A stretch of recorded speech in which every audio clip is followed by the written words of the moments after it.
This is a relay project. Real Talk starts right now. Here's Ryan Jespersen.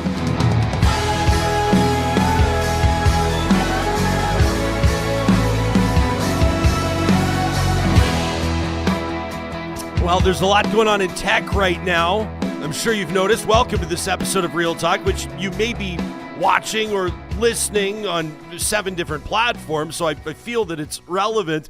I mean, maybe you're watching this episode live streaming right now, presented by California Closets on TikTok, or maybe on X or Facebook or LinkedIn or Instagram, YouTube, any of the platforms that we bring you Real Talk every single day. But the landscape could soon and probably will change as the U.S. Supreme Court has heard arguments and is expected to rule on a nationwide ban on the social media platform TikTok by the 19th of January. What could soon follow for other social media platforms? How is the landscape going to change when it comes to user safety, moderation, accountability?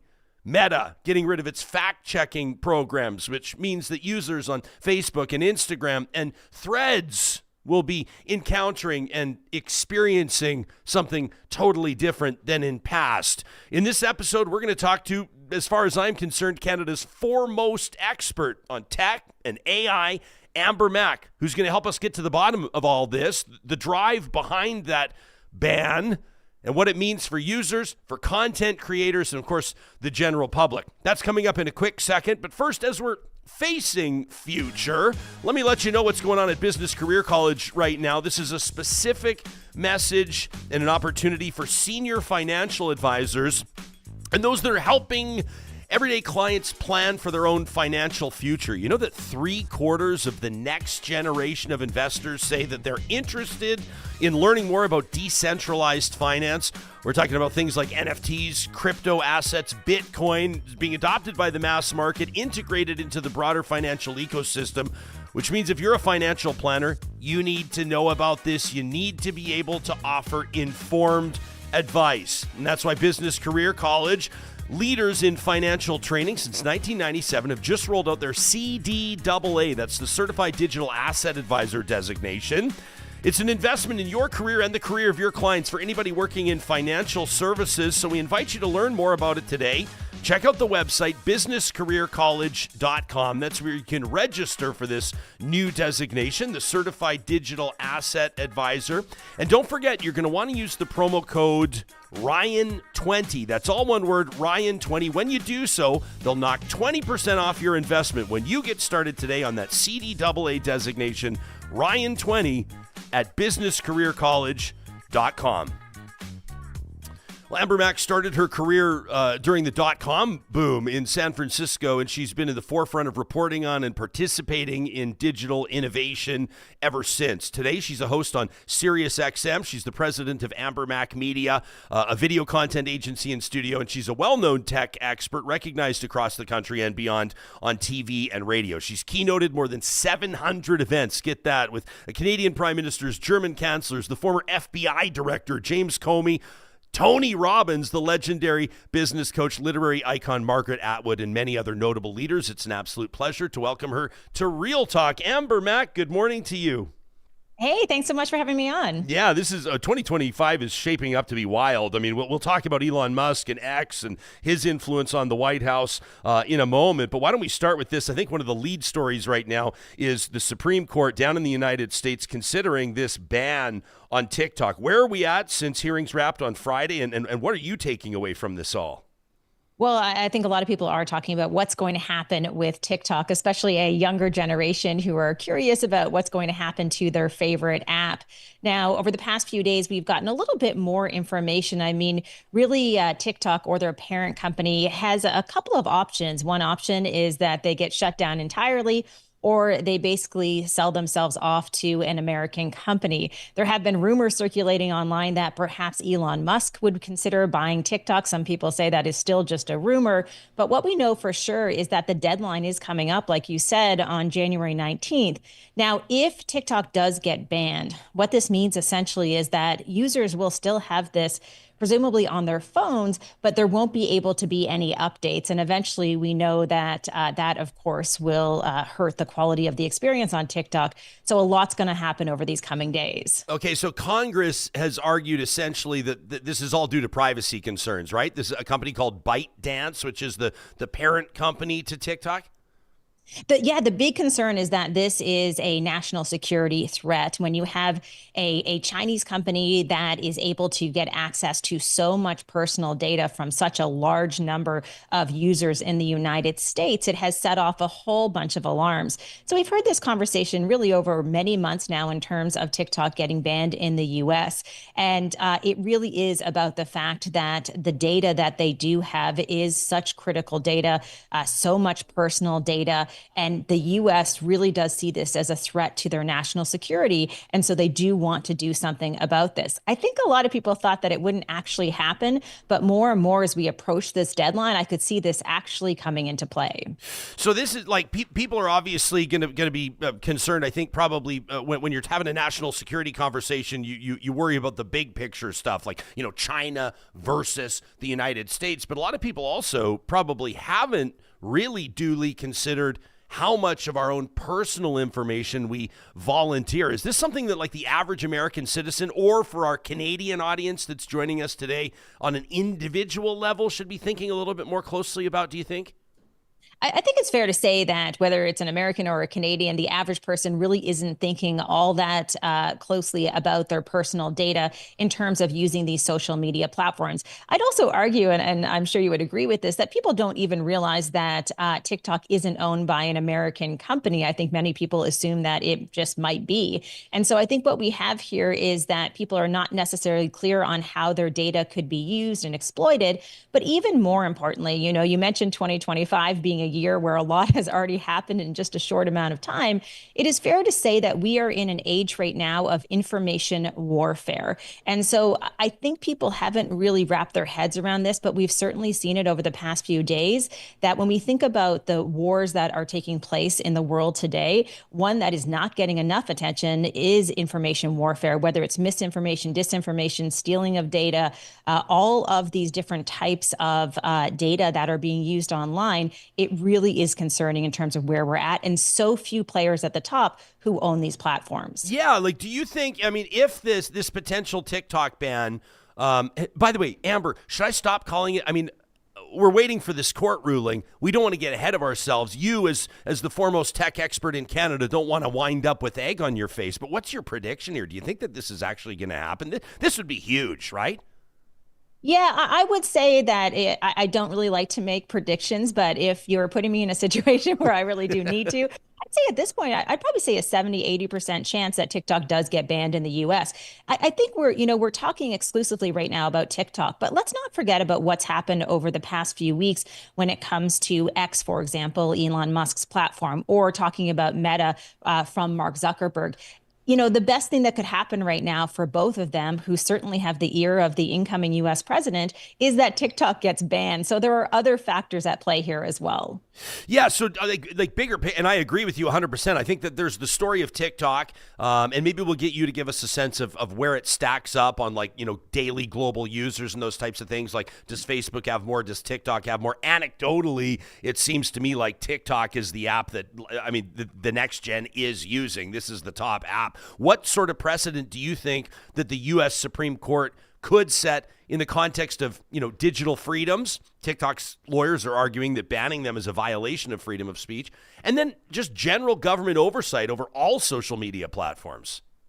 Well, I think you're right in terms of the TikTok audience. It is that younger generation, right? We see a lot of people, especially in that kind of 18 to 25 age group, who are using TikTok. Now, when we talk about Mark Zuckerberg and we think about Meta and all of his platforms, this is an audience that Mark Zuckerberg really wants badly. He wants this younger audience to be using his platforms, but it is fair to say that we really don't see this next generation flocking to Facebook, maybe a little bit of Instagram, but they really aren't in those places, and they're certainly certainly not on X. So I think that's one consideration to take into account, that absolutely TikTok has this younger generation all around the world.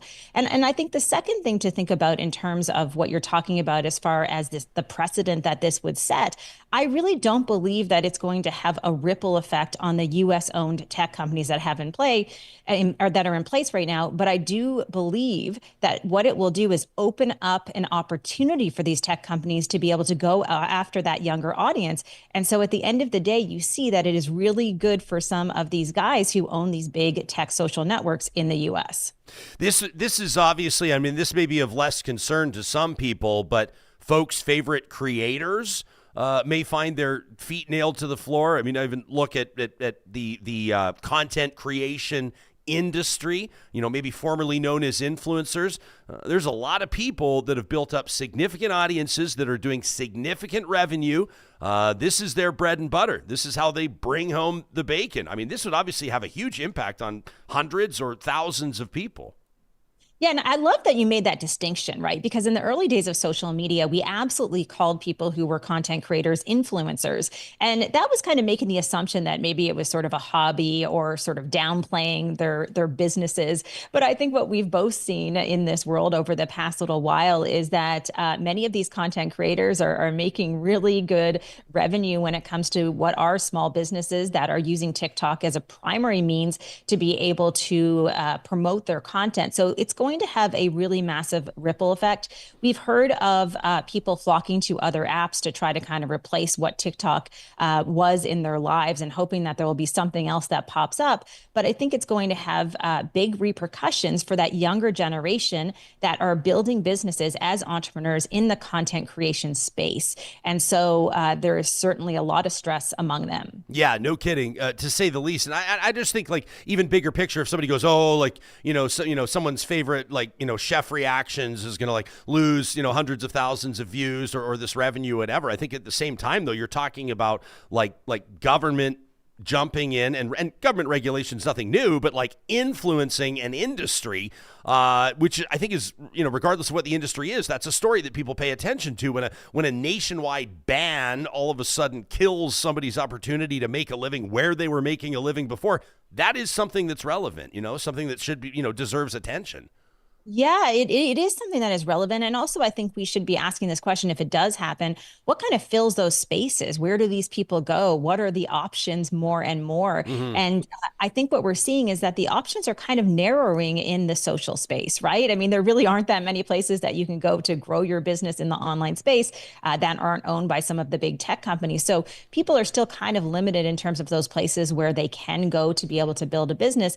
And TikTok, one of the things I think we've seen, especially with this next generation, it has allowed them to be able to grow businesses, to build businesses in this space. But also, it hasn't really been a place where misinformation and disinformation has had legs to the point that we see on these other social media platforms. I think that's an important distinction, because if you speak to young people, what a lot of them will say is that, oh, you know what, I love TikTok. Like, it feeds me up all these great videos of cooking and recipes or pets and dogs, whatever that might be. And in some ways, it's actually less toxic than some of these other platforms that are owned by Elon Musk and Mark Zuckerberg. Yeah, this is a shameless plug, Amber, but it feels like a great opportunity to let everybody know, if they're looking for some feel-good content today, they can check out my Instagram for our brand new reel on our recent visit to the Fairmont Jasper Park Lodge. So there you have it, Amber. There's nothing but positive content for everybody that's finding nothing but negativity online. I just saw the opportunity there and I had to take it. Hey, why don't we talk about this? Is serious, no laughing matter. I mean, I was actually a little bit baffled to see this announcement from Mark Zuckerberg, this video announcement that Meta is essentially getting rid of its fact-checking programs. Now, there's got to be a catch here. There's got to be an asterisk. There's got to be something, right? Because otherwise it just looks like a car manufacturer announcing they're getting rid of seatbelts and airbags. What's going on? Yeah, so we know that Mark Zuckerberg last week announced that they are getting rid of their fact-checking relationships and departments. It looks like this is going to happen around the March timeframe. What's going to happen in place of that are community notes, something that we see right now on X, for example, Elon Musk's platform. So that means that users would be the ones who basically were doing a lot of the debunking and fact checking. I think this is a little bit problematic in a number of different ways. And what's interesting about his announcement last week is that there is an enormous amount of attention on the fact-checking piece, but I do really want to stress that what Meta also did is adjusted its hateful conduct policies as well, and actually relaxed those policies so that you can say more. They say this is in the interest of speech, but really, if you look what they now allow, there's actually quite a bit of harassment, especially towards certain groups. Mm-hmm. Yeah, no kidding. So do you think, like, at the end of the day, could you see this sorting itself out into a product improvement? I mean, I understand that, we can argue all day, and we'll probably have a round table one of these days on the show about free speech and where you should draw the line and what people should be able to say and what they shouldn't. But generally speaking, as like a business decision, does it make Meta, does it make Facebook, Instagram, Threads a better product down the road? Could you see that outcome? I am highly doubtful that it makes it a better product, and I am increasingly suspicious about the timing of this announcement, right? Yeah. When we look at the fact that Mark Zuckerberg also just visited Donald Trump in Florida, and the timing of this announcement happened around that period, it is a little bit suspect. And so I don't think this is going to make any of the Meta platforms a better experience for individual users. I think what will end up happening is we'll actually see more misinformation and disinformation. And I think it's fair to say that we will see more harassment. It's interesting because if you look at online harassment, what we've seen in the US, for example, over the past year is that it's increased for all age groups. We know more and more people are subject to online harassment. At a time when you have so much data that points in the direction that both misinformation and disinformation and online harassment is sort of impacting and ruining people's lives, why would you come out with an announcement like this? Unless, of course, it is the money. I think there are, of course, the political connections in terms of Trump going into office. But also, we know this was a story that just went on MSNBC that Meta spends about $5 billion in this department of fact checking. And so Meta is actually poised to save an enormous amount of money as well when they put that responsibility back into the hands of the users. So I am not thinking that this is a good decision at all. I think it will deteriorate the conversations and the quality of the content, and I think it's largely unfortunate. Let me tell you. So I'm at the Edmonton Oilers game last night, and this guy comes up to me on our most recent episode, 13th of December. We're talking about Alberta Premier Danielle Smith heading down to Mar-a-Lago. She meets with the president-elect. Kevin O'Leary's there in his all-white suit. I'm not sure if you noticed it. Quite a photo op. But this guy comes up to me, and he says, "Can you believe this photo?" And he shows me a photo, not the one on the screen right now, but he shows me a photo that was a selfie taken by Donald Trump with Danielle Smith and Kevin O'Leary. And Amber, for the benefit of our podcast listeners, you're kind of tilting your head right now because you're going, what is he talking about? And it's not a real photo. And I said to this guy, there's no way that's a real photo. And he goes, come on. And he's like zooming in on it on his phone, and we're looking, and like it was pretty good. But I said, there's no way this is a real photo. That is absolutely not a real photo. How concerned are you about deep fakes? How concerned are you about a sort of a loss of ability for the average human being to discern between what's authentic content, what's not, especially in an election year, a federal election year here in Canada? Well, I think we really underestimate how much artificial intelligence and generative AI, of course, is going to impact the discourse online. It's so easy to manipulate media and create content that isn't real in the first place. So I am really concerned. I've been raising alarms about this for many, many years. I think one of the issues as well is that some of this content, as you know, it actually travels further in these social media spaces.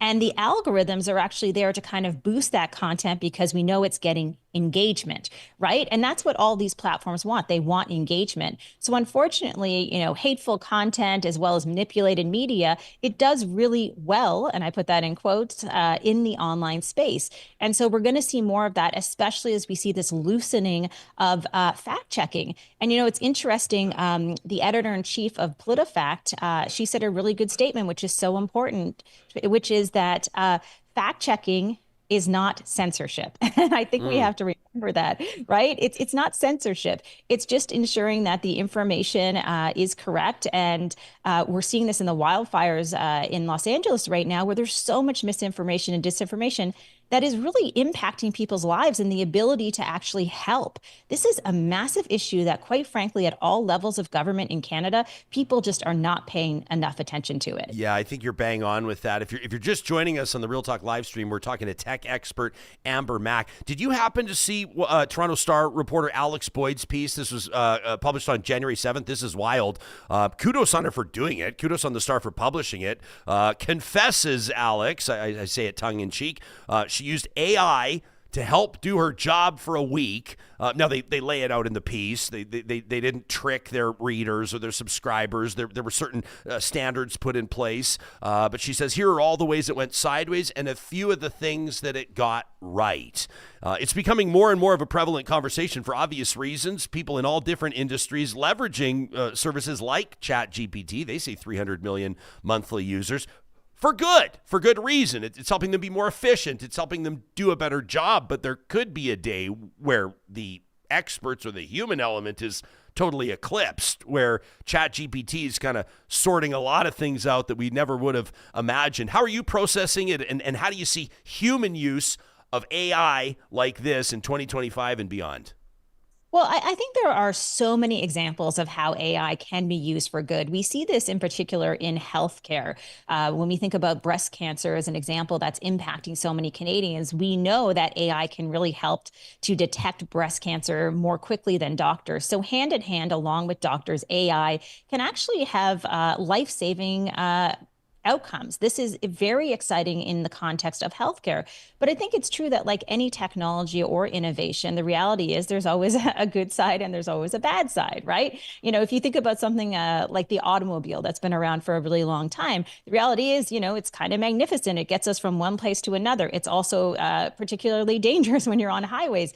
Everything has sort of this good and bad side. And it's about having that leadership, that guidance, those guardrails in place to actually protect the public.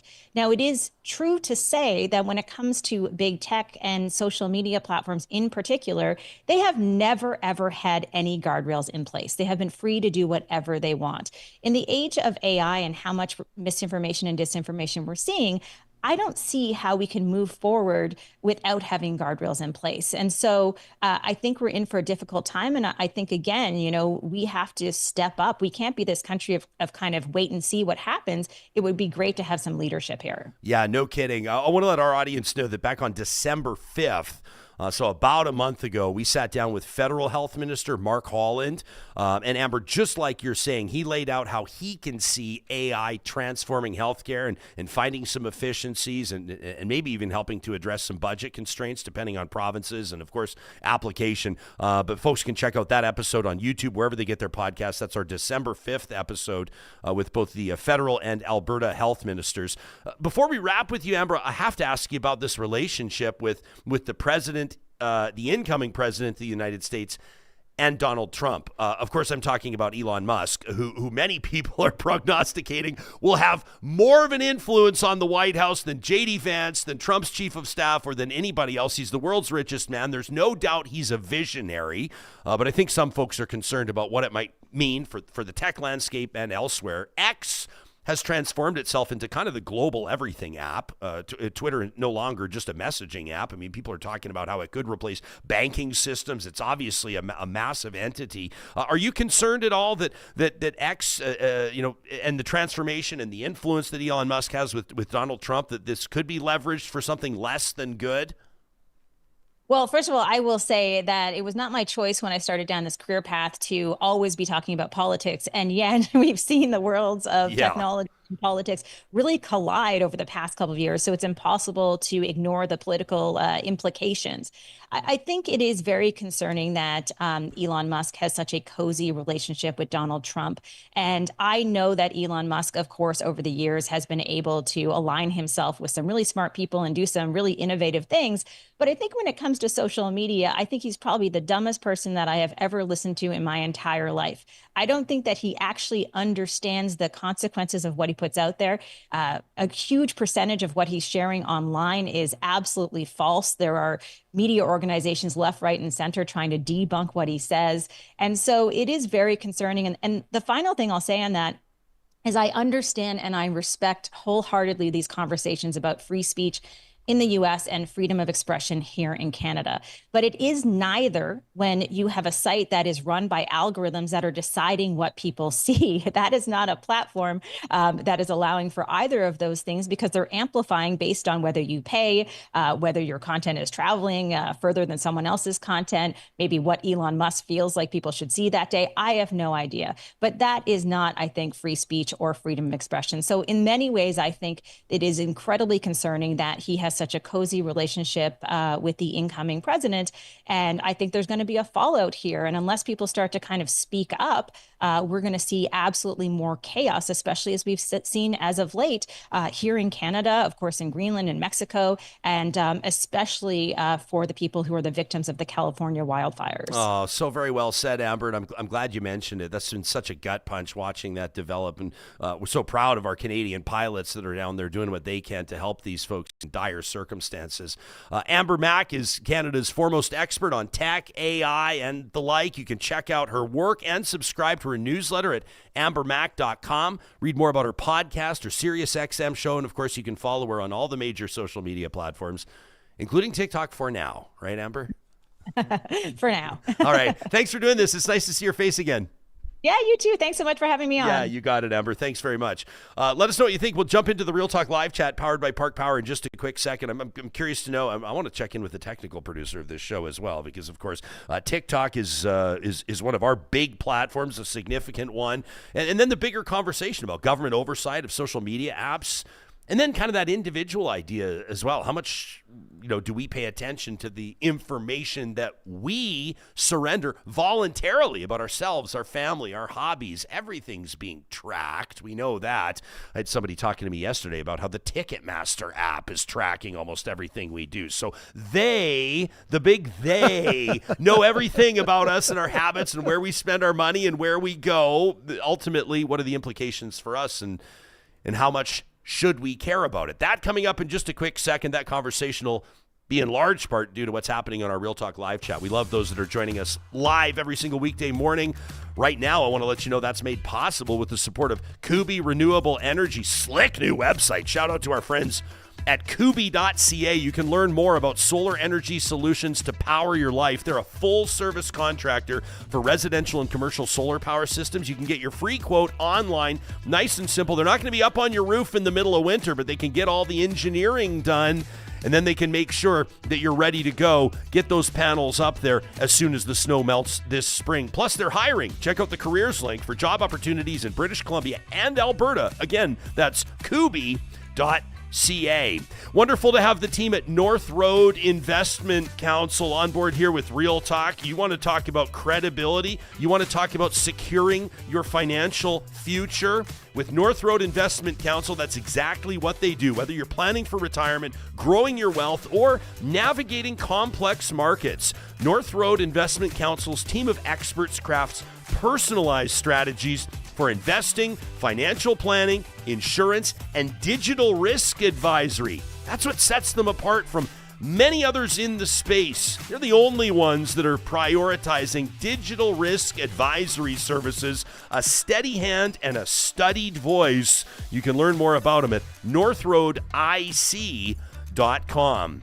We're so proud to be supporting UCAN Youth Services here on Real Talk, a remarkable group that's doing amazing things for young adults aged 18 to 25 that, they just need an opportunity. They just need our support, and that can oftentimes and many times translate into their success, out of harm's way and onto a path of economic independence. You can learn more about becoming a partner, a donor. They're always looking for employment partners as well for graduates of their different training programs like the Road to Work program. You can see that on their website, ucan.ca. And I want to personally invite you to join us a night in March, either the 10th to the 12th or the 17th to the 19th for one of their legendary UCAN comedy nights. So much fun, and all in support of UCAN Youth Services. You can check out ucancomedy.com to reserve your table, and maybe I'll see you there. Plus, we wanted to mention, again, our good friends as well at Friesen Brothers. Johnny, I was telling you we had a chance to head out to Jasper just this past weekend. Yeah. You know, the first ever Friesen Brothers, 70 years ago, started as an independent butcher shop in Hinton, Alberta. Wow. And they're still there. They've grown their footprint in that beautiful mountain town, of course, but still offering those same wonderful home-cooked offers. We grabbed a couple of those beef short ribs. Plus, they're real Alberta butchers, able to hook you up with whichever Alberta protein you're looking for. Friesen Brothers knows that family comes first, and that's why every single week they put out their Family Essentials flyer. We love it. Great recipe ideas, and of course, low prices every single day. Friesen Brothers focused on families since they all got started back in 1955. You can check them out online at friesen.com. Great conversation with Amber Mac. I was thinking about, obviously, we talk about content creators and people that make their living on a social media platform like Instagram's a big one. Obviously, TikTok is huge. Sure. People might not realize there are people that are making 6-figure, 7-figure, in some cases maybe 8-figure incomes. That may be rare, but for sure there's people that are making great incomes in the space of content creation. To have an entire app banned across the United States, the result of a U.S. Supreme Court decision, would be a game changer in that industry. It's like anyone else getting their livelihood taken away. And for us, obviously, this is another reason we're spreading out. Sure. Because this is what's, like, I think Amber is absolutely right. Like, it wouldn't take much to take down a whole social media platform like X when someone like Elon Musk makes a bad investment or switches whoever's at the top making decisions. Or we've seen now the creation of an entirely different app that people are swooping over. Not as popular as X, but Blue Sky came of today simply because people don't like some of the things Elon Musk is saying. So yeah, it's pretty scary to think that and I know people are going to say, oh, screw the influencers, screw the girls who are doing TikTok dances who are making, millions of dollars a year. But I mean, this is people's livelihood, whether you like their content or not. They put a lot of work into it behind the scenes. We know that very well just from the little bit we do compared to someone on TikTok who's making millions. They're putting in tons of hours of work. They're not just dancing in front of a mirror. This is analytics. This is research. This is accounting. Yeah. This is all of those things put into one. So I feel for those people, and this is pretty scary. But I also recognize, there are some big glaring things with TikTok in terms of how they track data. It's not just like your location and what you're doing. And the other thing is it's behind a veil. We don't know how far they're going. And China, my gosh, these guys are tech wizards. Who knows what they're seeing when you log into TikTok? Yeah, I mean, I don't want to. I'm not going to pretend like I know more about it than I do. That's why I want to bring Amber on and talk to other experts as well. But like you think, I mean, of the hundreds of millions, literally hundreds of millions of daily users, they're essentially granting access to their microphone, their cameras, the data on their phone. Like, it is pretty wild when you think about that. But I also don't want to pretend like everybody goes, oh, it's the Chinese. Everybody goes, oh, it's the Chinese. No, I'm just saying should in we general. Should we trust the Americans? Should we trust any big business? No. Should we trust Mark Zuckerberg? Should we be trusting Elon Musk with our personal information? But what's the alternative as well? I mean, I guarantee, I mean, we got this like wonderful card that we read on the show a while ago from Real Talker Karen. Shout out Karen. Karen, we read her card on a recent episode of the show. I think it was January 6th or 7th we read it. And she basically, she writes us this handwritten card. She includes a check to support the show. I couldn't even believe it. It was like my heart is still full from that and totally Very blessed. grateful. But you remember what she wrote in it? She said I'm sending this check as a signal of my support to the show. She says, because I can basically, she said, I can't figure out the YouTube super chat. I can barely figure out how to get onto the chat. And we hear from people that'll say like, how do we find Real Talk again? And like, there's people at different levels of what they've, what information of theirs they volunteer, what access they volunteer, what apps they use, and I guess ultimately which of their personal information they disclose. And for some people, maybe a growing number of people, I don't know, I'm not among them, maybe I should be. I think there's people that are probably shutting down. I think there's people that are, I mean, we've seen it, like people are walking away from X, people are shutting down their Facebook accounts. There's really nothing new there, but still the numbers of these sites, I mean, when you're talking about 300, 400 million daily active users, they're not hurting, But I wonder if there's a growing faction of people that are kind of having these aha moments where they go, should we really be posting everything? 100%. And that's the thing. In this day and age, everyone's like, you got to be online. You've got to be online. Don't get me wrong. There's still employment. There's still careers. There's still jobs where you don't have to be online. You know, people who build houses, etc., all that stuff. You can still live a life offline. But if you're going to connect with, you know, most of the jobs involve getting your message out there and getting people to come to your business, or getting people to share your content, or getting people to go to your online store. You need to be online for that. But a lot of people are retreating. Like I just said, with the creation of Blue Sky, I think people like that because it's a smaller space, because it's a safer space. And am I a millennial? Yes, I'm a millennial. I'm just on the cusp.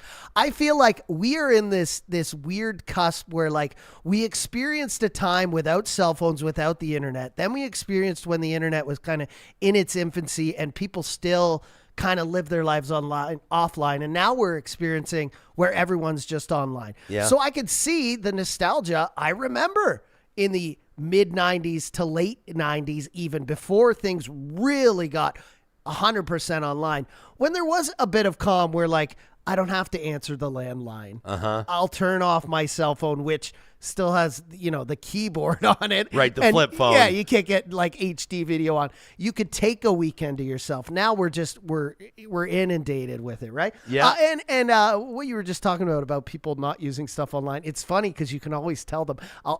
This is a funny story because I just saw this morning Yammer Yager. Love Yager. Follow all his posts. They're always great. Like him at his age, still working out on the ice. Him and his beautiful fiance or wife. One of the all-time greats. Half his age. Anyways, I digress. You can always tell the ones who aren't he's an older guy, right? He put up a post of him singing a Coldplay song, but at the start of the video, you see him press the button on his phone, and at the end, you see him press it again. Like, he still hasn't learned how to, like, clip the front and the end of it. It's kind of cute. Yeah, so shout out to Karen that, like, some people, they just, it's too much. And for my grandparents, God rest their souls, who just passed away in the last 2 years, they were another people who wanted to watch our show. My mother had to go over to their house, set up YouTube. Every morning when they would want to watch the show, they would still have to call her. How do I open the app? So I understand that there's this, like, wall, this barrier where people don't want to be online. And why would you today with all the aggression, right? Yeah. So, I mean, I'll point out, and it's not just a shameless plug. It's just we're giving you the information. There's strategy behind our decision in partnership with California Closets to offer the Real Talk live stream on 7 different platforms, including LinkedIn, including, you know, TikTok, Instagram, and the like. You'll find us everywhere. We want to be where you are, and that's why we're doing this. But I do understand. I mean, like, even for us, man, like if TikTok were to cease operations in Canada, that's a significant element of your audience. Even and, from us. To be honest, just to speak tactically and get in the weeds for a second, a demographic that you're losing. 100%. That's some of our youngest. I told the story on the show before. This guy that, like, just filled my heart, stopped me on the street. I ended up marching him over to my car so I could open the trunk and give him a Real Talk coffee mug and a pair of socks because the guy made my day. He walked up and he said, "I love you on TikTok." And I was like, "Buddy, nobody ever says that." But it's awesome. But it's awesome. Because we look and at our he says analytics. to me, I rarely catch the whole show, but I catch every one of your posts on TikTok. Exactly. Like, that's an important audience member to us. 100%. And so, I mean, this is something that I know I'm being a little bit selfish, and we're you know, focusing the cameras on us and focusing inward right now, you know, but that's just, you know, I think for a lot of people that is relevant. Vamp Fashions is not wrong in our live chat, powered by Park Power. Your friendly local utilities provider says, I think Apple turning your camera or microphone on and listening to your day to collect data is easily as bad as whatever TikTok is doing. He says, you know, it says, you know, Seventh Pilot says, when you're talking about something and then all of a sudden it shows up on your phone, y'all are being spied on. Seventh Pilot, I've had that. I was talking to my friend. This is how I knew this was like, I mean, I don't know if I sound tinfoil hat, but I think this is just a fact. Everybody acknowledges this is happening. We were talking in our house a few months ago about replacing our toaster. Yeah. Like, that's kind of a specific thing to be talking about. I open my phone, the first thing I see that pops up is an ad for toasters. Come on. Mm-hmm. I mean, number one, convenient.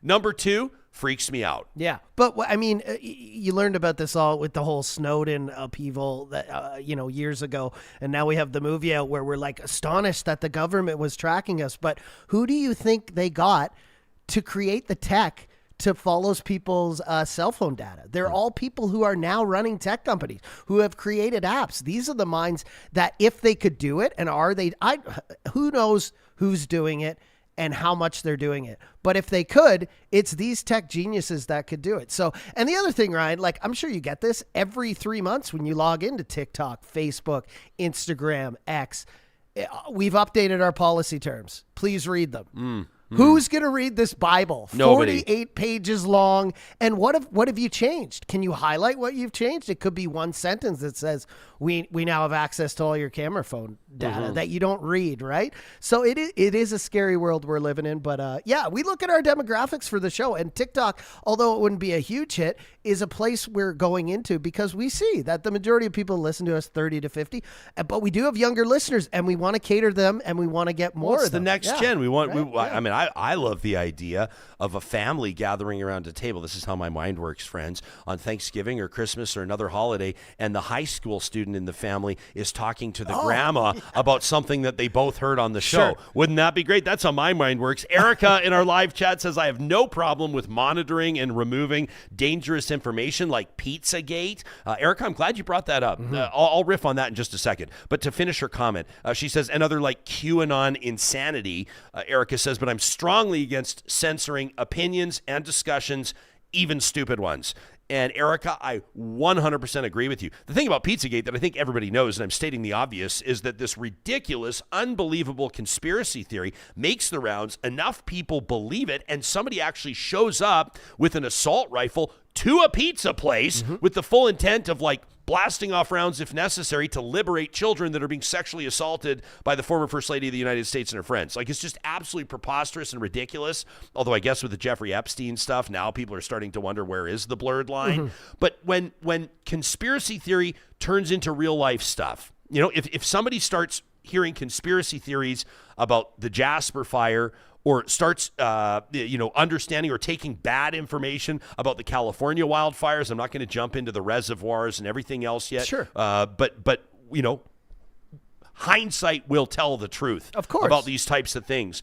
But if somebody that's upset about losing their home reads something that's not true, in their mind becomes judge and jury and decides to hold somebody else accountable for what happened to their house burning down, then hypotheticals become real life. Yeah. And that's where I think it's important. But Erica's absolutely right. On the flip side, opinions and discussions, even stupid ones, need to be able to happen. 100%. Because this is all subjective. We need to debunk. We need to show people what's real and what's not. And like you just brought up, the photo you were showing at the Oilers game, this is happening more and more. It was crazy. Where people not only see AI photos and show me, literally I'll be out at a lounge, at a restaurant, someone will say, hey, did you see this photo? Blah, blah, blah, politics, X person and X person. And I say, that's not a real photo. Or they'll pull up an article and be like, did you read about what is going to happen with this? And I look at it and I say, listen, this is a reason. This is the negative aspect of people retreating and not being online. You don't understand how things should look. This article, just the aspect ratio, the way it looks, how there's no link to this, how there's, this isn't cited in the article. You and me can just tell because we look at stuff online all day.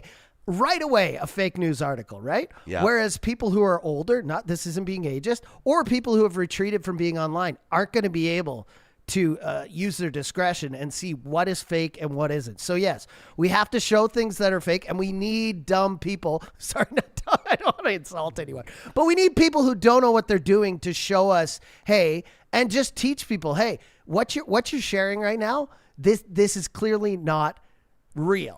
As you did with your friend when you saw the photo, you knew right away, didn't you, Ryan? Well, it was just obvious, and it was like, what was obvious about it. I wish I had it. I should have got him. I should have got him to send it to me. But they were fooled. But it was Trump like holding the selfie. Like it was such a silly look on his face. Never happen. And Kevin, they were all making faces and all this. It's not the type of photo that would happen, that would be real. And if it was, it would have been blasted out by Donald Trump. Everywhere. And everybody would have seen it. We have it on the show. Of course. And I just thought, what? This is not real. This can't be real. And the closer you look, you realize it's not real. You can always tell, friends. Look at the hands. With the look at the hands, right? The AI, it's always the humans have 7 fingers.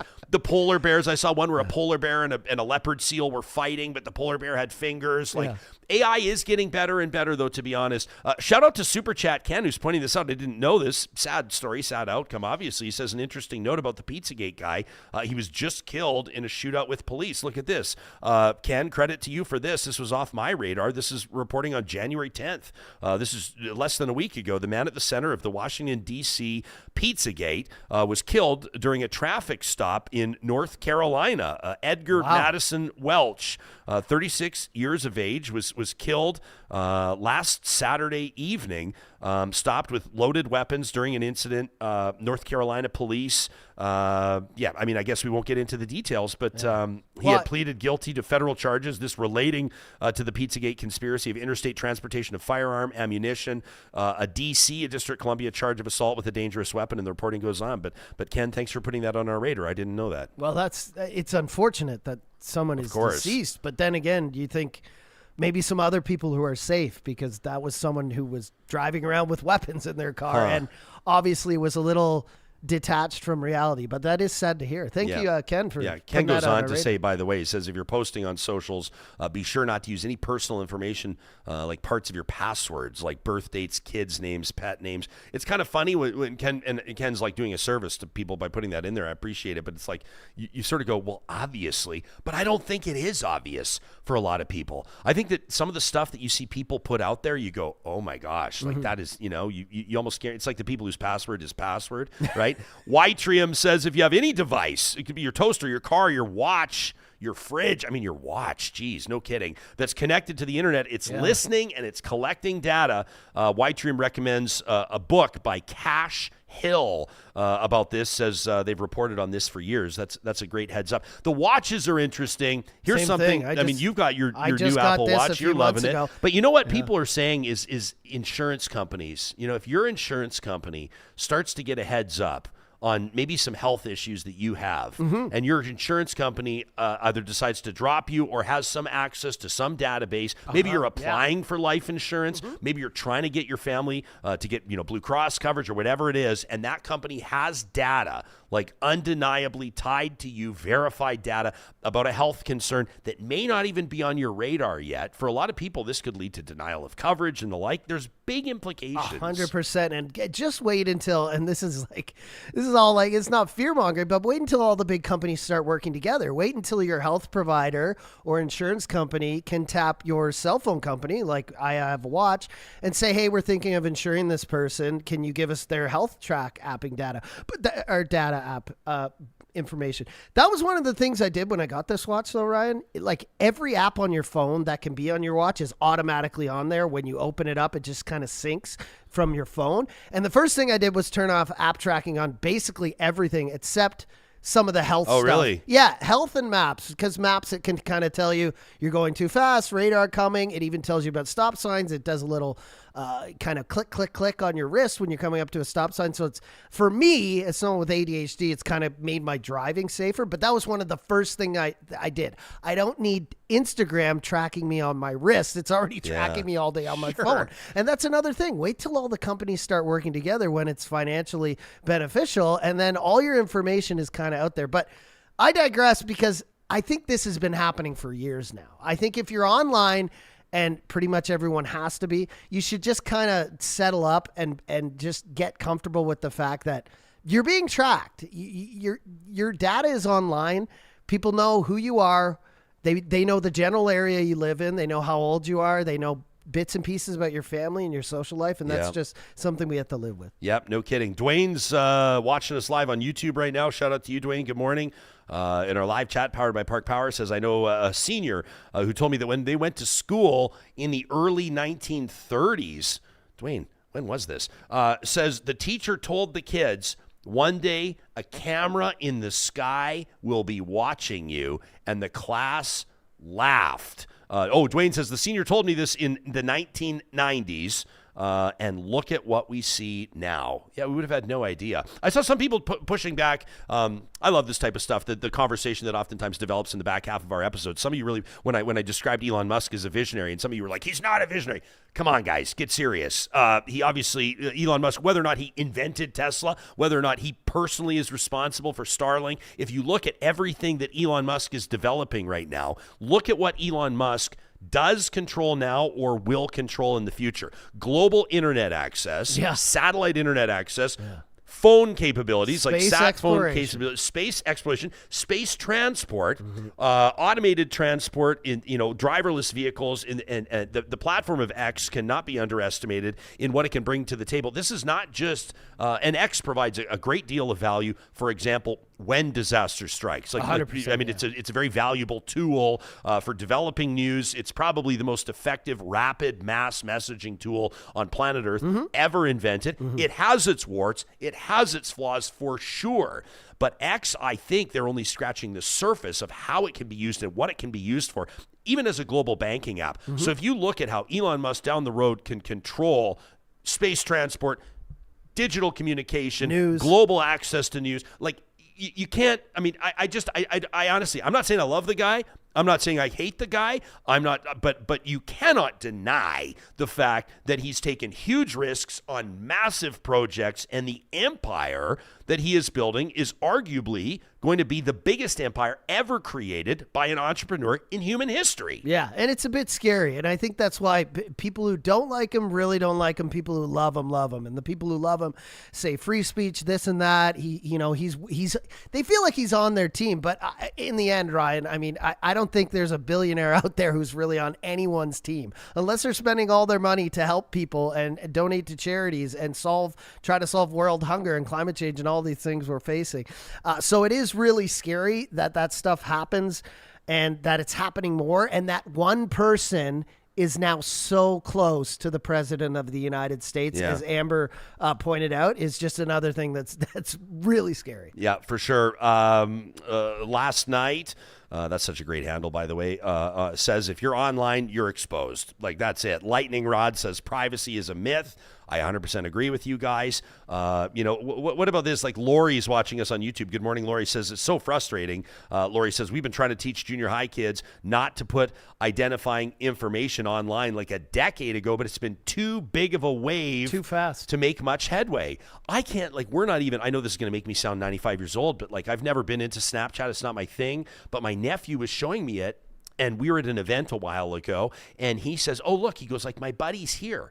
And then they look, and all of their friend circle, the entire friend circle, at least a whole bunch of them, are all sharing, they're perpetually sharing their location. What app is this? On Snapchat. Yeah. So you can I was go just on there. Going to say that. So yeah. do you do that? Do No, you volunteer but your I look, location? I look at the map. Maybe Snapchat is in the back. I'm on TikTok, Instagram, Facebook, X in that order. Maybe X a little more in the morning because I just want to see what's going on. And then Snapchat, I don't even have it on my screen on my phone. I just have it in a folder. But I check it once a week, and I check that map, and it not only shows where they are right now. It shows where they've been. This person and this person were having dinner wherever on Wednesday. So it's pretty crazy. But that stuff again has been around for a while. But I agree with Amber. This is scary stuff, especially for kids, because a lot of younger people are on Snapchat, and the way they make the map look. You have your little avatar, and Johnny's going to the gym. It's made to reel you in. It's made to be like, sharing your information is a fun experience, right? Which is what all the social media platforms want. I don't want to turn this episode into a debate on what Elon Musk is, but it's wildly entertaining here in our live chat.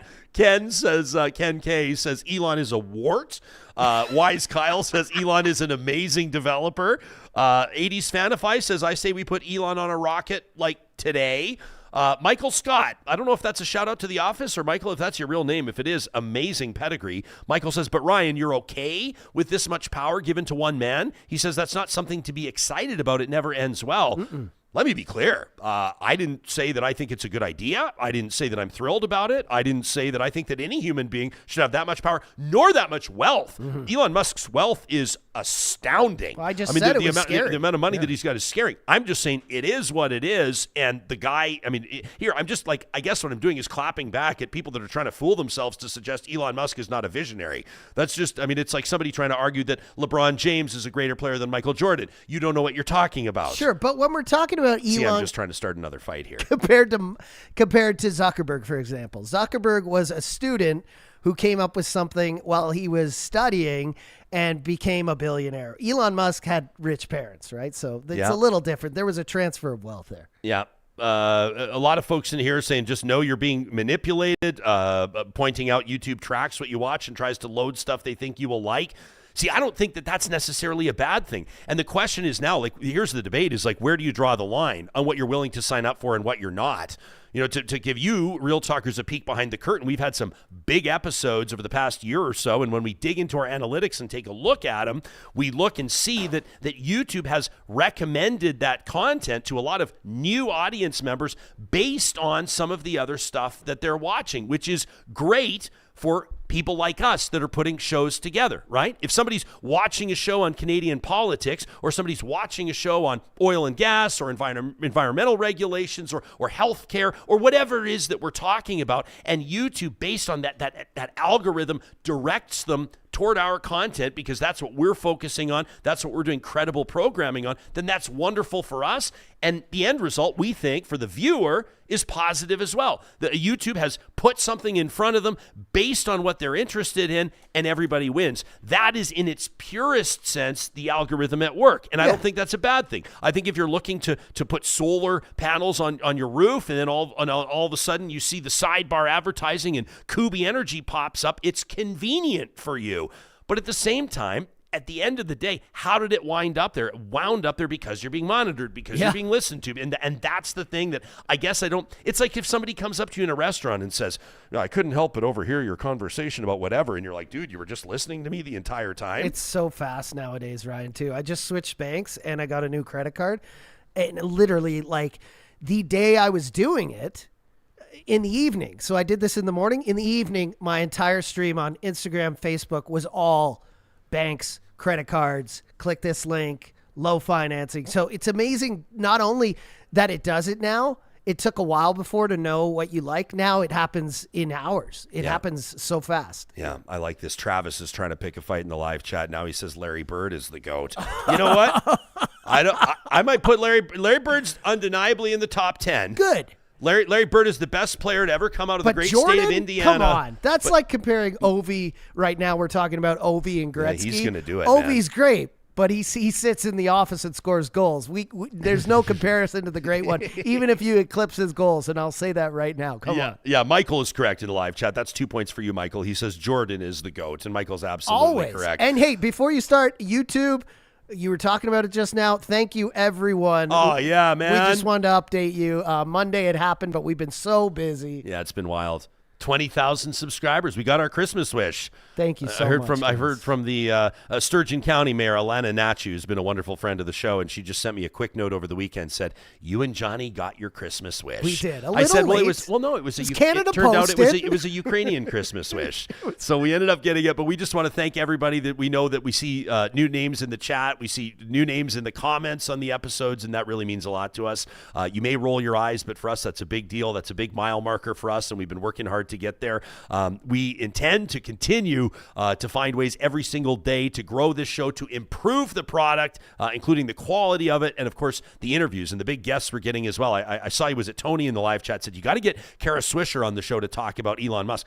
I would love to get Kara Swisher on the show. Maybe we'll see if we can get her and Scott Galloway together. How cool would that be here on Real Talk? That would be a Real Talk roundtable to really talk about. We're not able to do any of this without amazing support from partners of ours like the team at California Closets that is ready and waiting to help you get your 2025 on track and organized. They are experts, the best in the business at decluttering and organization with custom closets and storage solutions for the entire home. It all starts with a free design consultation. You can check out more about their approach, including how they're able to work with any budget. Their team can navigate all kinds of challenges and different circumstances. And of course, all of their installations are guaranteed for life. Custom designed to fit your space and your budget.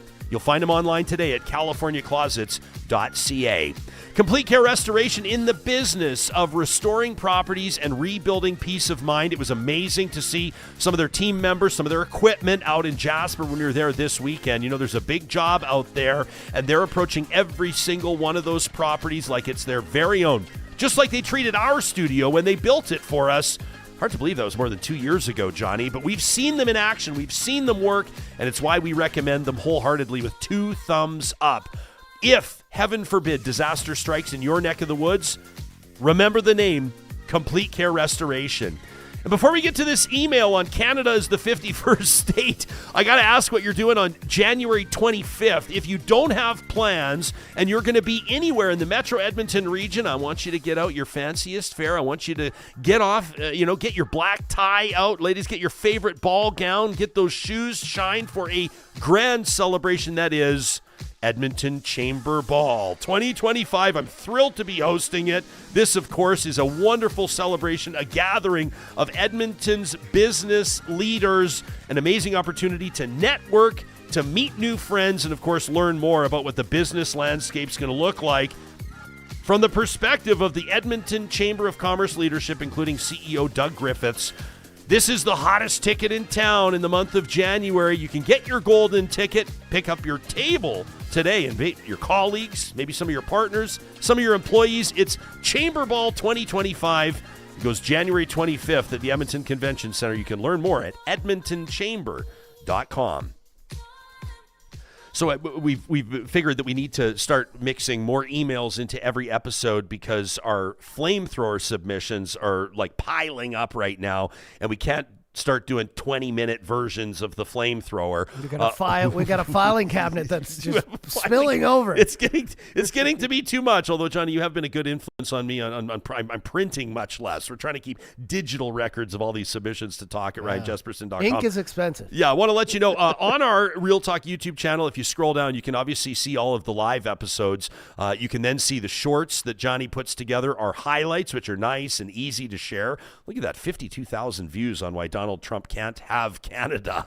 That explained. I love that. She did such a great job. But look at this. The Flamethrower. You can find all those episodes of The Flamethrower presented by the DQs of Northwest Edmonton and Sherwood Park, including the most recent, A Message to Donald Trump. Canada will never surrender. That one, of course, comes out Saturdays, just like every episode of The Flamethrower is a special podcast edition for our subscribers on Spotify, Apple Podcasts, and elsewhere. Scott wrote us this email, and he said, Jespo, Johnny, Donald Trump's threats of intimidation and annexation of our country, of Canada, come as no surprise to me or anybody who followed the 1988 federal election. It says, during a high-level debate between Liberal leader John Turner and then Prime Minister Brian Mulroney, Turner warned of the consequences of such a deal and accused the PM, Mulroney, of selling us out to the Americans.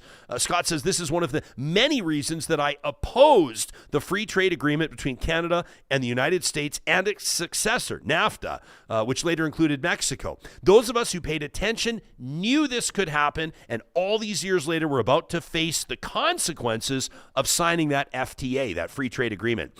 Scott in Sherwood Park says, I still remember that famous Liberal campaign commercial, "Let's get rid of the line," which played repeatedly throughout that federal election. He says, ironically, Donald Trump is using essentially those same words right now in his speeches to the American people. Scott says, I must admit I felt rather disheartened by all the tributes to Mr. Mulroney regarding the FTA after his passing. Personally, I would have appreciated more critical reporting on the agreement as opposed to seeing it celebrated as a defining part of his legacy. Scott says, I fear we might now be paying the price for those decisions. Interesting take from Scott in Sherwood Park. You can send us an email anytime to talk@ryanjespersen.com. If you missed it yesterday, pretty impressive candor from Senator Charles Adler, who returned to Real Talk. To be clear, he will not be back with us every Monday like he used to be, but we were able to secure an hour with one of Canada's newest senators who brought us up to speed on what the experience has been like, how he's settling in, why he's so passionate about doing what he can to ban live horse exports for slaughter in Canada. He's partnering with Jan Arden and a whole bunch of others, including elected officials and senators who are fighting for that. But Adler had some really interesting takes on Donald Trump's comments. Did you think that Chuck was going to play it a little more safe than he did on the show? I thought now that he's a senator, now that he's got to worry about all that kind of stuff, they might have to kind of rein him in, and he wouldn't shoot from the hip and operate with his typical candor. But I was impressed with what he brought to the show. He calls him how he sees him, still, senator or not. Yeah, and we want that take. We want that unfiltered as much as we can get from the senator take to be on our show. And I like that he did it. And I know I wasn't surprised because I'd seen some of the stuff he had said publicly and some of the resolutions he had tried to get happening for this. It's just an incredibly sad situation. But at the same time, yesterday, as I'm listening, I didn't want to butt in. And I'm sure we'll be talking about this more. We have some ask-ins for some great guests to talk more about, the horse transportation, selling to other countries for meat kind of industry thing that's going on. All of our comments yesterday on our social media from our short we're just like, this is horrendous. This is horrendous. But at the same time, you said it yesterday. Are we being kind of hypocrites? Yeah, because, we're hypocrites. Pigs, cow, they're all transported the exact same way. So. Well, I don't know though. Like live transport, pigs and cows, and I'm not an expert. We've talked aside to from expert. the plane, I see we've them had on them the on the shows. So. 100%, you're correct there. I just wanted to say, like we like cattle are obviously transported in big tractor trailers. Everybody's seen them. No food, no water. They're packed into the trailers and they're taken to the slaughterhouse, the feedlot of the slaughterhouse. Yeah. Same thing with hogs. Same thing with other livestock. Chickens. I mean, if you remember that news investigation. Chickens have it the worst. A few years ago. I mean, chickens are treated like worse than garbage in a lot of circumstances. It's tough to watch. But why is that? It's because we're hypocrites. It's because we don't care, or most of us honestly don't think about chickens as much as pigs. People point out, like, pigs have eyelashes. People are like, pigs are sentient beings. Pigs are really smart. Like, people have pigs as pets. And but why pigs are a lot more emotional than horses? That's for sure. And I was watching the Adler interview after we did it, and one of the things I wondered if I should have maybe pushed back on, and I guess in a way I did, because I got him to say he's a hypocrite. You did. You did. And I said that I'm a hypocrite on it. But Adler says, we're proud of it was one of the clips that we released, one of the highlights we released yesterday on X. Thanks for everybody that follows us there. Adler says, we're proud of our Canadian agricultural products, but this is not something that we want to export to the rest of the world. Talking about live horse exports. And I'm sitting there and I'm kind of going, I understand. I mean, horses are magnificent animals. Horses are beautiful, obviously intelligent. Horses are one of, folks' favorite animals. Horses, dogs, dolphins, whales, like they're right up there. Mm-hmm. But like from an actual agricultural standpoint, from like a business standpoint, from a food security standpoint, from a feed the world standpoint, why are horses perceived to be any different than cows? Why are cows perceived to be any different than pigs? Why do we, as Charles Adler said, not want to feed the world horses, but we do want to feed the world as much Alberta beef as we possibly can? And I recognize that not everybody feels that way about Alberta beef, but most people do. We're very proud of our Alberta beef exports, but we're not proud of our horse exports. Is it just because they're transported live? I do think that obviously that's a big issue. The conditions under which they're transported are deplorable. They're horrific. They're stressful for the animals. Mm-hmm. Oftentimes they result in injury or death. You can watch the episode if you want more details on it. If you care about this enough, you probably already are familiar with what's going on. Mm-hmm. So I understand because it resonates with people. You see the horses running through the pastures, and then you see them all crammed into trailers and being prodded into and of course it's hard to watch. But like, maybe it's time for a bigger, more challenging conversation where we look in the mirror and we ask ourselves, if we don't want to export horses, or if we don't want to supply that protein to the world, why do we want to supply any protein to the world? It's very hard for me, Ryan, because I often try to sit over here and play devil's advocate. Yeah. I don't want to have us agreeing on everything. Yeah. But I don't have much to say. I absolutely agree with you. And I think this is one of the things, like the plant-based and the vegan movement, and I don't want to bring that up because now people are plugging their ears, but this is one of the points they make. We get upset when we see, turkey farm, exposés on how they're treated around Thanksgiving. We get upset when we see things like this about horses being transported from Canada to Asia and being on, transport for 28 hours, not being able to lie down. Not that horses lie down a lot. They can sleep standing up, but it's impossible for them to sleep when they're in this transport, no food, no water, etc. You pretty much have to, not eat meat if you have that stance. I mean, because all animals are not being, and this is no dregs against farmers or the people who transport them. Everyone, is working to provide for themselves and their families. All the people who are doing these jobs.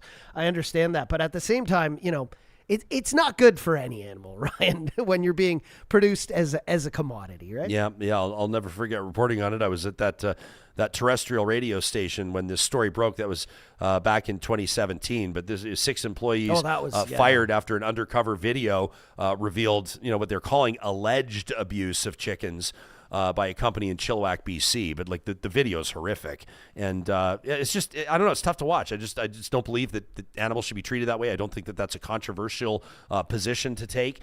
You can let us know what you think about this. Talk at ryanjespersen.com. Obviously, I do owe Leslie an apology. I see her in our live chat today, and Leslie, I'm so glad you're back. She says, yes, like I said, Canada has some of the worst animal transportation laws in the world within Canada. I had a brain fart yesterday when I was reading your comment, and my brain changed the word from worst to best. Oh, I hate when that happens. And so I read this comment of hers that said, and Leslie's chiming in saying Canada has the best animal transit. The opposite word transition. She was like, what? She's like, I didn't say that. And I didn't see it till the end of the episode. Yeah, Just happens. So you know, Real Talkers, we do everything we can to make good on that type of stuff. Leslie, one of our regulars and such a valued member of the show, she sends me emails every once in a while. So I had her name. So I actually went in the email and I sent her a note. I said, hey, I'm really sorry for misrepresenting your position on that. My bad. She laughed. She goes, no, it's all good. But Leslie, we're grateful you're here with us and glad we have a chance to clarify. Friends, we want to know what you think about what we're talking about. We sincerely care about your opinions. And, of course, if there's an interview you'd love to hear on the show as we dig deeper into the issues, some of them are the big headlines and some of them are the stories that are flying below the radar. We always want to solicit your input on that. You can leave a comment right here on this YouTube episode. You can send us an email if you're listening on the podcast. And, of course, you can always reply to any of our posts on social media. As we wrap today, I just want to let you know we have 2 more spots available. We have spots for 2 more teams at the Real Talk Pond Hockey Classic. That goes Saturday, February 1st in the beautiful city of St. Albert. It's going to be an amazing day presented by our friends at Molson Canadian. Go to ryanjespersen.com, click on the events link, and that's where you'll find the link to register, to volunteer, or, of course, we can always use more sponsors in support of 3 wonderful charities. Thanks to everybody already signed up. We'll talk to you tomorrow.